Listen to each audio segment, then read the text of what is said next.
Marami ang sumusubaybay, sumusuporta at nagmamahal sa kanya dahil bukod sa maganda ay mayroon din itong napakagandang kalooban.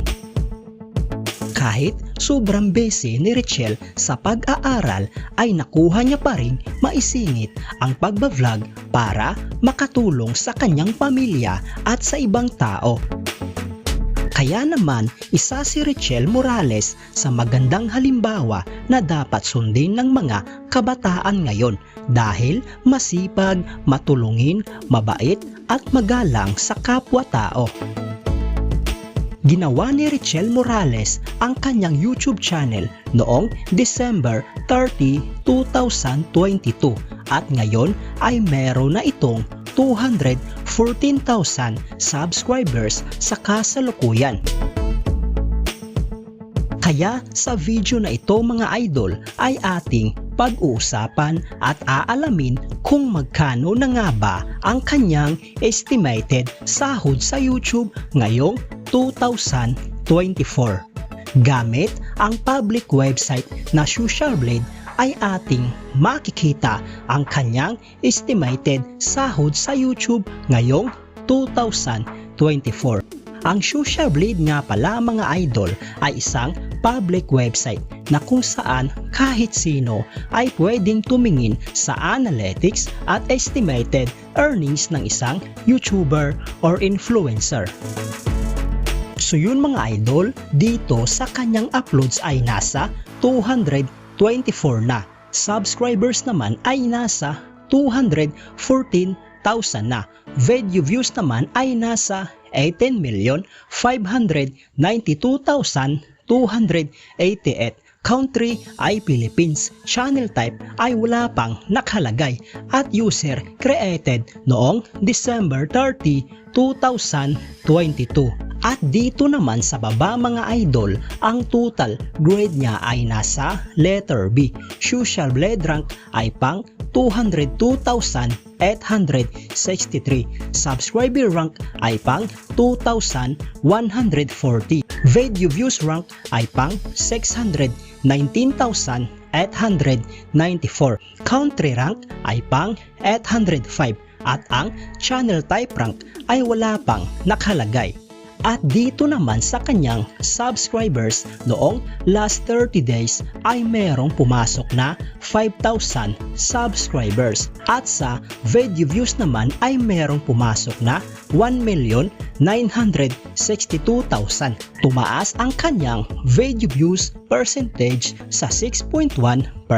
So yun mga idol, dito naman sa YouTube stat summary ni Richelle Morales noong February 15, 2024 hanggang February 28, 2024 ay makikita natin dito ang pumasok na subscribers, pumasok na video views at ang estimated earnings niya sa bawat araw. Pero mga idol, ang titingnan natin dito ay ang daily average at weekly average. At disclaimer lang mga idol, ang impormasyon na inyong nakikita ay isang estimated earnings lamang dahil ang website na ito mga idol ay nagbabase lamang sa views ng bawat video.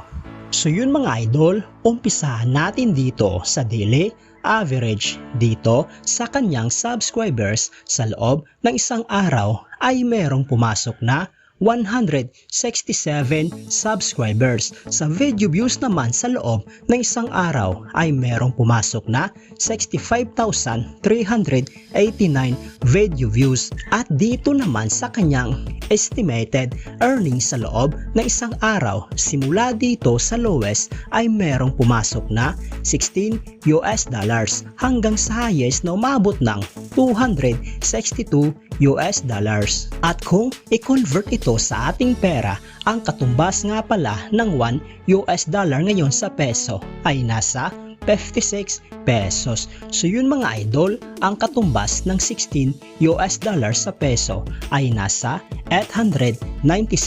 pesos. Ito ang kanyang posibleng kikitain sa loob ng isang araw sa lowest estimated earnings. At ang katumbas ng $262 sa peso ay nasa 14,672 pesos. Ito naman ang kanyang posibleng kikitain sa loob ng isang araw sa highest estimated earnings. Bago natin ipagpatuloy ang video na ito ay please naman po mga idol, i-click nyo naman ang like bilang suporta sa video na ito. Maraming salamat mga idol. So yun mga idol, dito naman sa weekly average dito sa kanyang subscribers sa loob ng isang linggo ay merong pumasok na 1,160 subscribers. Sa video views naman sa loob ng isang linggo ay merong pumasok na 457,723 video views. At dito naman sa kanyang estimated earnings sa loob ng isang linggo, simula dito sa lowest ay merong pumasok na $114 hanggang sa highest na umabot ng $1,800. At kung i-convert ito sa peso, ang katumbas ng $114 sa peso ay nasa 6,384 pesos. Ito ang kanyang posibleng kikitain sa loob ng isang linggo sa lowest estimated earnings. At ang katumbas ng $1,800 sa peso ay nasa 100,800 pesos. Ito naman ang kanyang posibleng kikitain sa loob ng isang linggo sa highest estimated earnings. So yun mga idol, uulitin ko, ang impormasyon na inyong nakikita ay isang estimated earnings lamang dahil ang website na ito mga idol ay nagbabase lamang sa views ng bawat video. So yun mga idol, dito naman sa monthly at yearly estimated earnings. Simulan natin dito sa monthly estimated earnings. Simula dito sa lowest na merong pumasok na $490 hanggang sa highest na umabot ng $7,800. At kung i-convert ito sa ating pera, ang katumbas ng $490 sa peso ay nasa 27,440 pesos. Ito ang kanyang posibleng kikitain sa loob ng isang buwan sa lowest estimated earnings. At ang $7,800 naman sa peso ay nasa 436,800 pesos. Ito naman ang kanyang posibleng kikitain sa loob ng isang buwan sa highest estimated earnings. So yun mga idol, dito naman sa yearly estimated earnings. Simula dito sa lowest na merong pumasok na $5,900 hanggang sa highest na umabot ng $94,200. At kung i-convert ito sa ating pera, ang $5,900 sa peso ay nasa 330,400 pesos. Ito ang kanyang posibleng total na kinita sa loob ng isang taon sa lowest estimated earnings. At ang $94,200 naman sa ating pera ay nasa 5,275,200 pesos. Ito naman ang kanyang posibleng total na kinita sa loob ng isang taon sa highest estimated earnings. Ngunit sinasabi ko na sa inyo mga idol na ang impormasyon na ito ay isang estimated earnings lamang dahil ang website na ito ay